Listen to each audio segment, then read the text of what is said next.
বন্ধুরা দেখুন plastic surgery করে এই মেয়েটির চেহারার কি অবস্থা হয়েছে।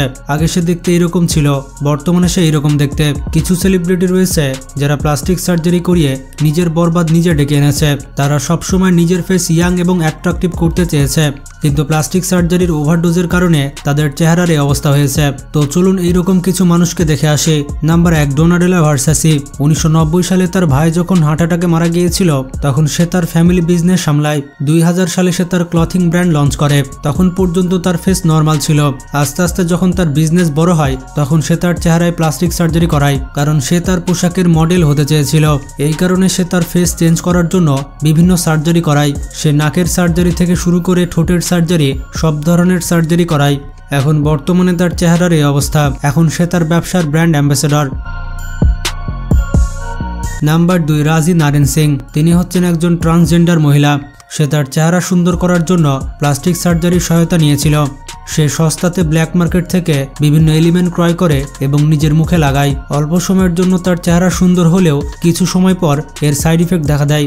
আপনারা দেখুন তার গাল দুটোর কি অবস্থা হয়েছে।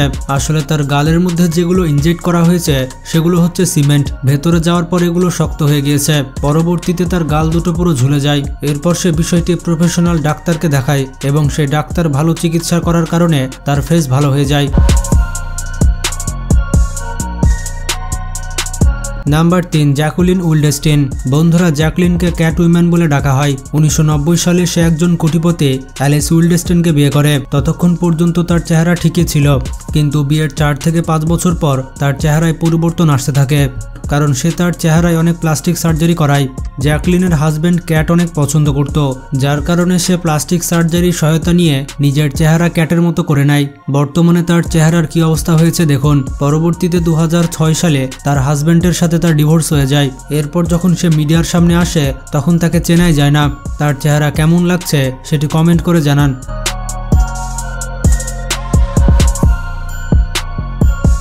নাম্বার 4, জহু চৌহানা। এই মেয়েটি হচ্ছে একজন চাইনিজ গার্ল যার বয়স মাত্র 13 বছর। মাত্র 13 বছর বয়সে সে এত পরিমাণ সার্জারি করিয়েছে যে আপনি চিন্তা ভাবনা করতে পারবেন না। ছোটবেলায় তার চেহারা অনেক খারাপ হওয়ার কারণে স্কুলে তাকে অনেক কথা শুনতে হতো। এরপর সে যখন আস্তে আস্তে বড় হয় তখন প্লাস্টিক সার্জারি সম্পর্কে জানতে পারে। প্রথমে সে শুধুমাত্র নাকের সার্জারি করায়। এরপর যখন সে দেখলো তার চেহারা ভালো হয়ে যাচ্ছে তখন প্লাস্টিক সার্জারি করার তার নেশা উঠে যায়, যার কারণে পরবর্তীতে পুরো বডির সার্জারি করায়। মাত্র 13 বছর বয়সে সে তার শরীরে 100টির বেশি সার্জারি করিয়েছে এবং সে তার সার্জারির পেছনে প্রায় 5 কোটি টাকার বেশি খরচ করেছে। তবে মজার ব্যাপারটি হচ্ছে সে নিজে ইনকাম করে টাকা খরচ করেনি, তার বাপের টাকা খরচ করেছে। নাম্বার 5, আয়েশা তাকিয়া। আয়েশা সব থেকে বেশি ফেমাস হয়েছে সালমান খানের ওয়ান্টেড মুভিতে। যদিও তখন তার চেহারা অনেক সুন্দর ছিল, কিন্তু তারপরও সে সিদ্ধান্ত নেয় প্লাস্টিক সার্জারি করাবে। সে তার গালের সার্জারি এবং নাকের সার্জারি সহ ঠোঁটের সার্জারি করেছে। আর প্লাস্টিক সার্জারির ওভারডোজের কারণে বর্তমানে তার চেহারার অবস্থা খারাপ হয়ে গিয়েছে। আমার মনে হয় না তার চেহারায় প্লাস্টিক সার্জারি করার কোনো প্রয়োজন ছিল, সে আগেই তো ভালো ছিল। আপনার কি মনে হয় কমেন্ট করে জানান।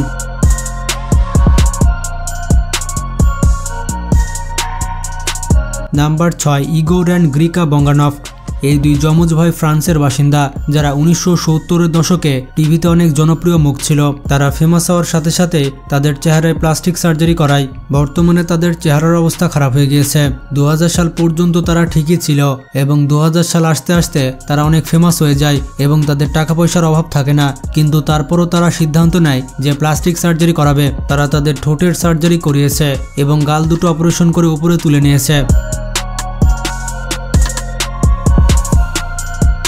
Number 7, Jordan James park. তার চেহারা দেখার পর আপনি এটা বুঝতে পারবেন না যে সে ছেলে নাকি মেয়ে। সে প্লাস্টিক সার্জারি করে তার চেহারার এমন অবস্থা করেছে যে তাকে দেখলে ছেলে মনে হবে আবার মেয়েও মনে হবে। সবার প্রথমে সে নাকের সার্জারি করিয়েছিল এবং নাক ছোট করেছিল। প্রথমে সবকিছু ঠিকই ছিল, কিন্তু আস্তে আস্তে তার নাকের সমস্যা দেখা দেয়। সে ঠিকমতো নিঃশ্বাস নিতে পারে না এবং সে ঠিকমতো খাবার খেতে পারছিল না। এরপর ডাক্তার তার আবারও সার্জারি করে এবং দ্বিতীয়বার অপারেশন করে তার নাক ঠিক করে দেয়।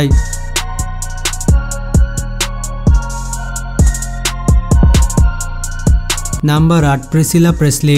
একসময় প্রেসিলা তার ক্লাসিক বিউটির জন্য জানা যেত। কিন্তু 2003 সালে এমন একটি ঘটনা ঘটে যায় যা তার জীবন পরিবর্তন করে দেয়। সে একজন নকল ডাক্তারের পাল্লায় পড়ে যায় এবং একটি ফেক ইনজেকশন গ্রহণ করে। সে ইনজেকশন লাগানোর পর তার চেহারা আস্তে আস্তে নষ্ট হয়ে যায়। এরপর সে তার ডাক্তার চেঞ্জ করে এবং পরবর্তী ডাক্তাররা তার অনেক ভালো চিকিৎসা করে। সে বটক্স ইনজেকশন নেওয়ার কারণে তার চেহারা জমা জমা লাগতো। ডাক্তাররা চিকিৎসা করার পর থেকে তার চেহারা আস্তে আস্তে রিকভার হতে থাকে।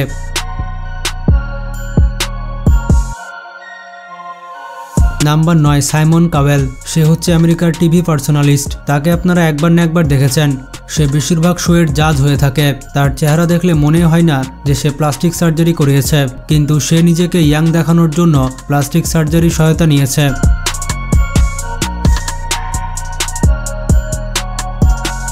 নাম্বার 10, অ্যামেন্ডা লেপর। ছোটবেলা থেকেই সে প্লাস্টিক সার্জারি করে আসছে এবং 15-16 বছর বয়স থেকেই সে তার চেহারায় রাইনোপ্লাস্টিক সার্জারি করেছে। আস্তে আস্তে সে যখন ফেমাস হয়ে যায় তখন সে তার চেহারায় বিভিন্ন ধরনের সার্জারি করাতে থাকে। আর আপনারা দেখতে পাচ্ছেন বর্তমানে তার চেহারার কি অবস্থা। তো গাইস, প্লাস্টিক সার্জারি সম্পর্কে আপনার কি মতামত সেটি কমেন্ট করে জানান। ভিডিওটি ভালো লাগলে বেশি বেশি শেয়ার করতে পারেন। ভালো থাকবেন, আল্লাহ হাফেজ।